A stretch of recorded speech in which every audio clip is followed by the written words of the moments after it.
నమ శివాయ. పూర్వం కళింగ దేశమున మందరుడు అనే ఒక బ్రాహ్మణుడు కలడు. అతడు ఇతర ఇండ్లలో వంటలు చేస్తూ బతికేవాడు. తక్కువ జాతి వారితో సాంగత్యం వలన మద్య మాంసాది పానీయములు సేవించుచు స్నాన దానాలు జప దీపారాధనలు ఏమీ ఆచరించక దురాచారుడే తిరుగుతూ ఉండేవాడు. అతని భార్య మహాసాధ్వి, గుణవంతురాలు, చాలా శాంతివంతురాలు. భర్త ఎటువంటి వాడైనను సరే భర్తే జీవితముగా దైవముగా భావించుచు బతుకుతూ ఉండేది. మందరుడు ఇతర ఇండ్లలో వంటలు చేస్తున్నప్పటికీ ఇల్లు గడవక చిన్న వ్యాపారం పెట్టుకుంటాడు. దాని వలన కూడా ఇల్లు గడవకపోవటం చేత ఇక దొంగతనంలోకి దిగుతాడు. దారి కాచి బాటసారులను బాధించి వారి వద్దున్న ధనమును వస్తువులను అపహరించేవాడు. ఈ విధముగా ఈ మందరుడు ఒక రోజు దారిన వెళ్తున్న అతన్ని బెదిరించి భయపెట్టి అతను దగ్గరున్నటువంటి ధనమును అపహరించగా అక్కడకు మరొక కిరాతకుడు వచ్చి ధనాశచే వీళ్ళిద్దరినీ కూడా చంపి ఆ ధనమును మూట కట్టుకుని వెళ్లిపోయాను. సమీపమందున్నటువంటి ఒక గుహలో నుండి ఒక వ్యాఘ్రం ఒకటి గాండ్రించుచూ వచ్చి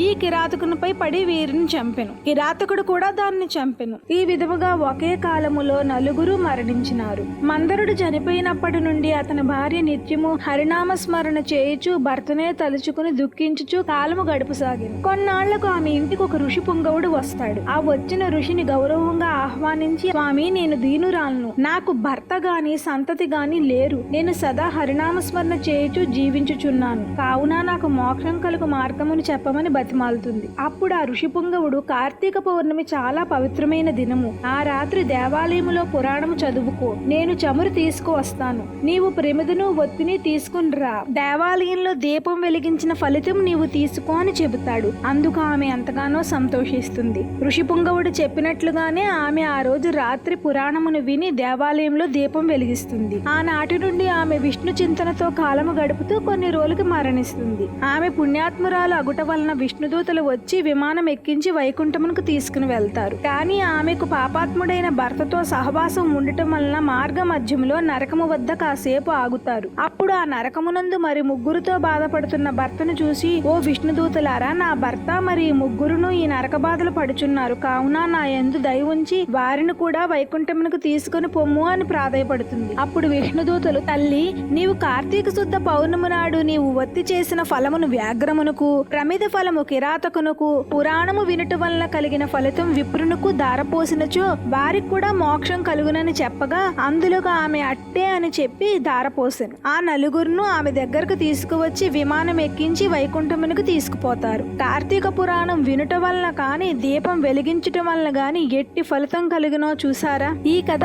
కార్తీక పురాణములో ఉంది.